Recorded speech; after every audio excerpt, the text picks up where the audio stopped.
Salut à tous, c'est le football à l'aveugle, très content de vous retrouver pour ce débrief du match entre le Real Madrid et le FC Barcelone.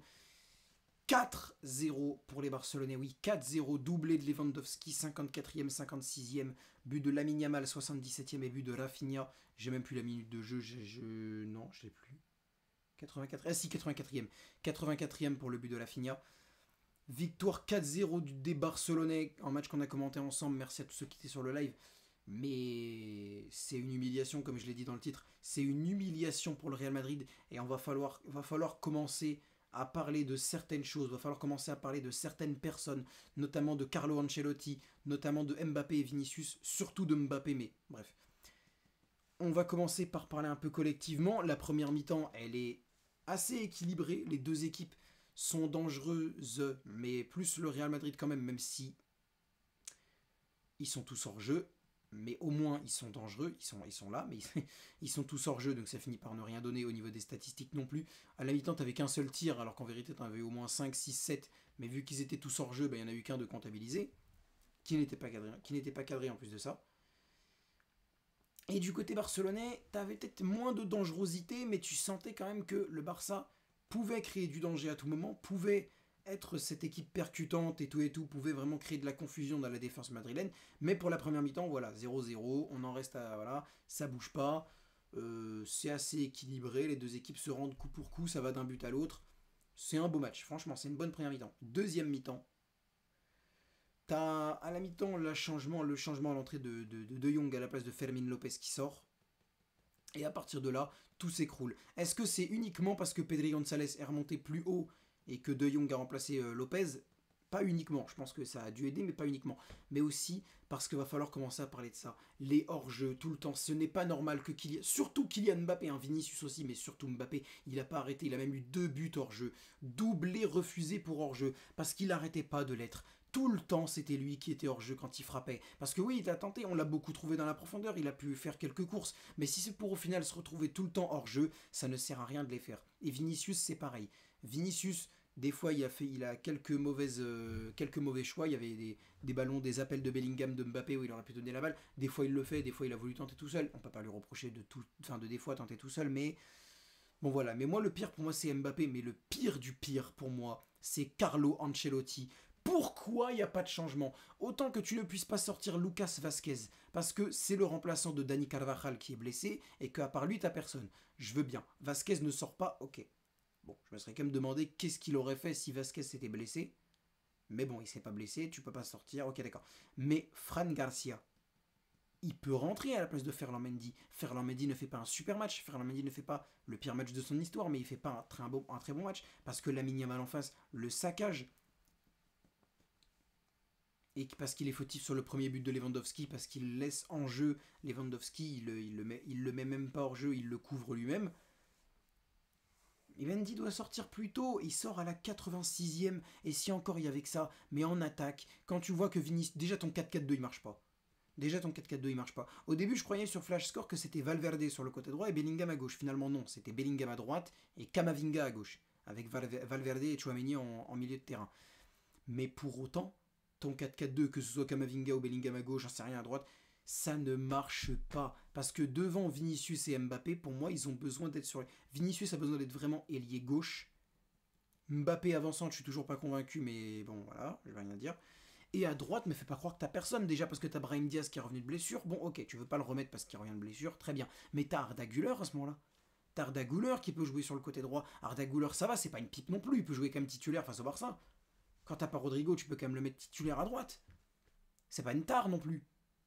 Mais non, il préfère se mettre dans son 4-4-2 qui ne fonctionne pas. Il ne fonctionne pas et tu ne fais aucun changement. Arda Güler ne rentre pas, Hendrik ne rentre pas. Tu préfères sortir Chouameni qui, ok, n'a pas fait un super bon match. Et c'est Camavinga. Camavinga fait un bon match, je suis désolé.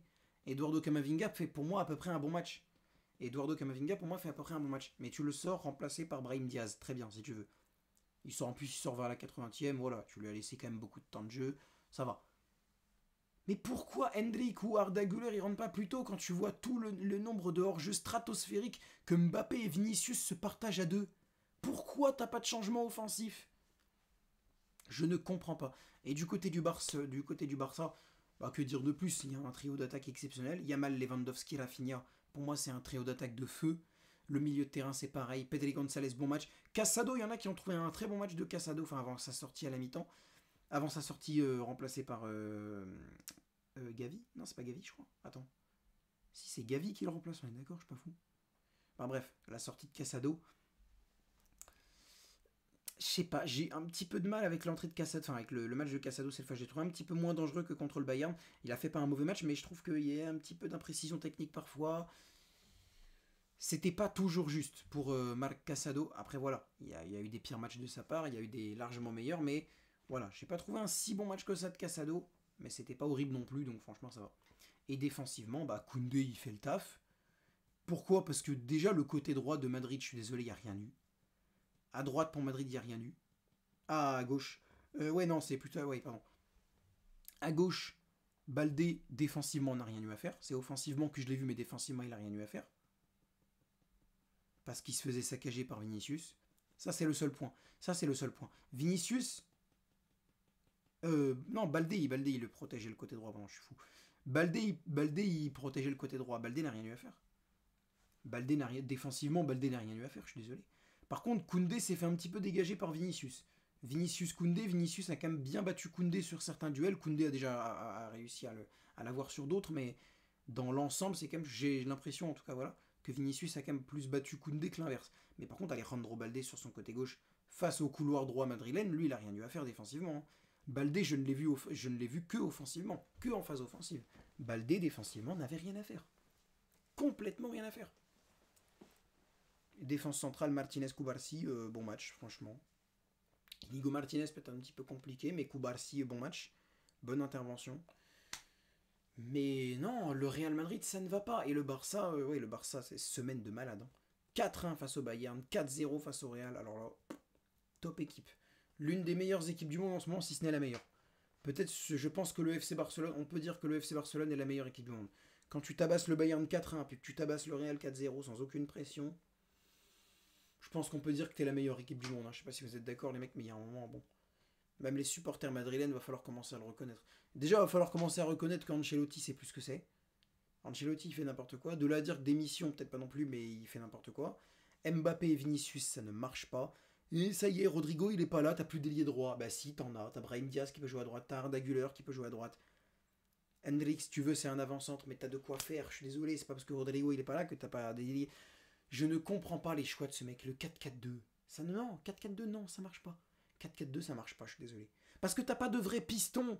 Parce que Kamavinga, c'est un milieu, c'est pas un piston gauche. Et Bellingham, bon, encore, Bellingham, si tu veux, puis ouais, et encore. Et encore. Et encore. J'arrivais même pas à comprendre. Sur Flash Score, des fois c'était Valverde à droite, mais dans le jeu, pour moi, Bellingham était passait plus par la gauche. Je comprends pas. C'est ça un ailier droit, un piston droit, il passe beaucoup par la gauche. Je sais pas. Peut-être que je suis fou, hein, mais j'arrivais même pas à comprendre qui était piston dans ce 4-4-2 au milieu de terrain. J'arrivais même pas à comprendre. Enfin bref, grosse humiliation pour le Real Madrid, ça c'est sûr et certain. Grosse humiliation. Mais va falloir se relever. Et pour le FC Barcelone, va falloir continuer comme ça. Va falloir continuer comme ça parce que franchement, grosse saison des Barcelonais qui se mettent à 6 points du Real Madrid. Le Barça a 30 points, le Real en a 24. Donc très clairement, le Barça s'est mis très bien avec cette belle opération. Sans vol en plus au niveau du goal average, ils ont déjà 37 buts. Depuis le début de la saison, c'est 37 buts en Liga. 37 buts pour 23 encaissés, plus 14 de goal average. Pas. 37, n'importe quoi, qu'est-ce que je dis? 37 buts pour 23 encaissés, n'importe quoi. 37 buts pour 10 encaissés. 37 buts pour 10 encaissés. Plus 27 de goal average, c'est incroyable. C'est incroyable. 23, c'est le goal average qu'il y avait avant le début du match. C'est pour ça que je me suis gouré. Voilà, bon, en tout cas, les gars, je pense que j'ai fait le tour de ce que j'avais à dire de ce Real Barça. Victoire donc 4-0 des Catalans. Prochain match, je ne sais pas. Si, le Real Madrid, c'est contre Valence, mais pour le Barça, je ne sais pas. En tout cas, merci de m'avoir suivi pour ce débrief. N'hésitez pas à liker, les gars, si la vidéo vous a plu, à partager et à vous abonner. On a gagné pas mal d'abonnés pendant le live de ce soir. Merci à vous de vous être abonné. On est à 961.